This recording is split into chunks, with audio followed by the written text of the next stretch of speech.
जरा सोचिए, एक ऐसा देश जिसे रेपिस्ट, मर्डर, क्रिमिनल मिलके चलाते हो। जब मन किया किसी भी लड़की को उठाकर उसके साथ कुछ भी कर दिया, और न जाने कब किसी अमीरजादे की शराबी औलाद आम लोगों को कुचल दी।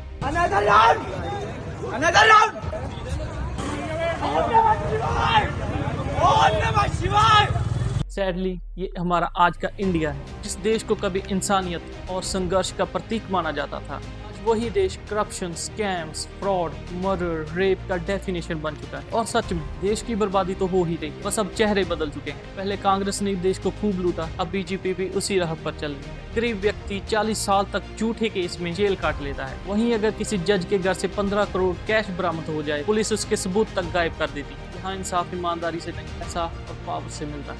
इंडियन मीडिया, जिसे इंडियन कॉन्स्टिट्यूट का 4th पिलर माना जाता है, वो सिर्फ रूलिंग पार्टी का लॉलीपॉप ही चूस रहा है। जिस मीडिया का काम सरकार से development, infrastructure, education system, corruption, tax, ऐसे इंपॉर्टेंट मुद्दों पर तीखे सवाल करना है, वही मीडिया मोदी जी से उनके बेस्ट फ्रेंड्स के बारे में पूछ रही है। लेकिन कभी कोई खुशी जैसे मिले तो सबसे पहले किसको बताने का मन करता है? कौन है वो जो आपके मस्तिष्क के, दिमाग के, दिल के करीब? आपका बेस्ट फ्रेंड फॉर लाइफ कौन है? BFF। जेन जी जनरेशन आपसे पूछना चाहती है, आपका कोई बेस्ट फ्रेंड है? नरेंद्र मोदी का कोई बेस्ट फ्रेंड है? BFF, best friend for ever. मतलब क्या मतलब होता आपका है? कोई खास दोस्त है जिसके साथ आप दिल की बात करते हैं? अब स्कैम्स की बात कर लेते हैं। पहले कांग्रेस 2G स्पेक्ट्रम स्कैम, जो 2008 से 2010 के बीच में चल रहा था, इसमें 1.76 लाख करोड़ का घोटाला कर दिया कांग्रेस ने, जिसके जरिए टेलीकॉम कंपनियों को फेक लाइसेंस बांटे गए। फिर आया कॉमनवेल्थ गेम स्कैम, जिसमें 70,000 करोड़ का मिसमैनेजमेंट स्कैम हुआ। ये तो वो घोटाले हैं जो 2008 और 14 के बीच में पकड़े गए।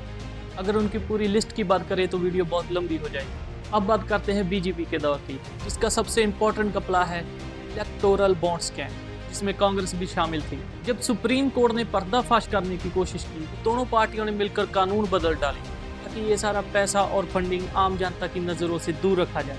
एक और स्कैम जो जनता की आंखों के सामने ही चल रहा है, बनारसी रोपवे, जिसका कॉस्ट लगभग 807 करोड़ रुपए है। भाई इतने पैसों में तो इसरो वाले 2 मंगलयान बना देते। और स्कैम्स की बात हो ही रही है, गडकरी जी की इथेनॉल पॉलिसी को कैसे भूल सकते हैं? जो पॉलिसी 2030 में आनी थी, उसे 5 साल पहले 2025 में ही लागू कर दिया गया। सच्चाई ये है कि इंडिया में 70 से 80% E20 पेट्रोल के लिए गाड़ियां बनी ही नहीं, जिसके कारण नुकसान आम जनता का ही होगा और फायदा गडकरी जी के बेटों को, जिनकी बड़ी बड़ी शुगर केन की फैक्ट्रियां हैं। इथेनॉल शुगर केन से ही तो बनता है, एंड इथेनॉल शुगर केन से बनता है, तो इस E20 स्कीम का फायदा भी तो गडकरी जी को ही हो रहा है।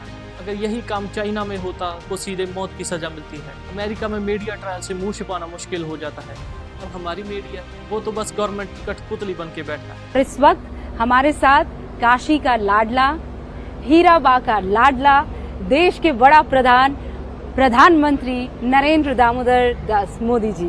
काशी का लाडला, हीराबा का लाडला। हमारा नया और महंगा अटल सेतु ब्रिज, जिसकी कॉस्ट लगभग 18,000 करोड़ रुपए है, इसमें भी कुछ ही महीनों में गड्ढे और पैचवर्क दिखने लगा है। चाइना भी लगभग हमारे जितना ही खर्चा करता है रोड्स बनाने में, जबकि हमारे इंडियन रोड्स कुछ ही महीनों में खराब हो जाते हैं। जब हम चाइना जितना ही खर्चा करते हैं रोड्स बनाने में, तो हमारी रोड्स इतनी जल्दी खराब क्यों हो जाती है? आखिरकार ये इतना सारा पैसा जा कहाँ रहा है? चलो ये सब छोड़ो, इन स्टूडेंट्स की ज़िंदगी के साथ क्यों खेल रहे हो? वो मिडिल क्लास स्टूडेंट्स जो बड़े बड़े सपने देखता है कि वो भी एक दिन गवर्नमेंट जॉब करेगा और अपनी फैमिली को सपोर्ट करेगा, लेकिन जब एग्जाम आता है तो कोई ना कोई स्कैम हो जाता है। जैसे हाल ही में हुआ SSC स्कैम, जिसका टेंडर ऐसे कॉन्ट्रैक्टर को दे दिया गया जिस पे पहली करप्शन के चार्जेस हैं। ये सब जानते हुए भी इतने बड़े एग्जाम का टेंडर इस कंपनी को मिल गया, जिसकी वजह से स्टूडेंट्स को बहुत मुश्किलों का सामना करना पड़ा। यानी स्टूडेंट्स की सारी मेहनत ऐसे करप्ट कॉन्ट्रैक्टर की वजह से वेस्ट हो जाती है। हम क्या चाहते हैं?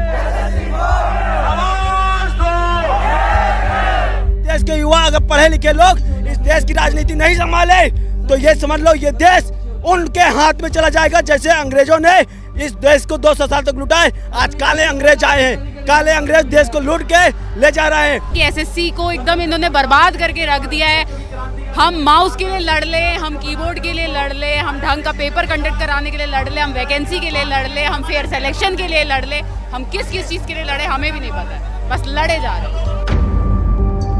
ऊपर से जब वो इसका विरोध करें तो उन पर लाठीचार्ज हो जाता है और टीचर्स को जेल में डाल दिया जाता है। जिनके पास पावर होती है वो एवं ही फेक डॉक्यूमेंट दिखाकर IAS IPS बन जाते हैं, जैसे पूजा खेड़कर जो कि 40 करोड़ की मालिक है। उसने OBC और डिसेबिलिटी कोटा के लिए झूठे सर्टिफिकेट इस्तेमाल किए। जब वो पकड़ी गई तब भी उस पर कोई एक्शन नहीं हुआ। फिर कोई सच्चा एक्टिविस्ट आवाज उठाए जैसे सोनम वांगचुक, उन पर तुरंत NSA लगा दिया जाता है और जेल में डाल दिया जाता है। वो साइंटिस्ट जिसने हमारी इंडियन आर्मी के लिए सोलर हीटर टेंट इन्वेंट किए ताकि हमारे वीर सिपाही इतनी ठंड में भी आराम से अपना फर्ज निभा सके, जिसने हमेशा इंडिया का नाम रोशन किया हो, उसे देशद्रोही बोलकर जेल में डाल देना, ये कहाँ का इंसाफ है। और ये जो छोटे छोटे सच्चे जर्नलिस्ट होते हैं वो जब गवर्नमेंट की सच्चाई दिखाना शुरू कर दें तो या तो उन पर केस हो जाता है या फिर उनकी लाश किसी पानी की टंकी में मिलती है। यानी अगर कोई सरकार के तलवे चाटता है तो उसे खूब पैसा मिलता है, वहीं अगर सच्ची रिपोर्टिंग करो तो सीधे मौत मिलती है। और मीडिया का काम सिर्फ सरकार की तारीफ करना है, बस वो सिर्फ वही दिखाती है जो सरकार चाहती है। यहाँ एक गरीब आदमी अपना घर नहीं बना पाता, लेकिन इंडिया में हमारी रूलिंग पार्टी हर जगह अपने 5 स्टार ऑफिस बना रही है। तो दोस्तों, जब तक वोट धर्म और जाति के नाम पर डाला जाएगा तब तक हमारा इंडिया कभी भी डेवलप्ड कंट्री नहीं बन सकता।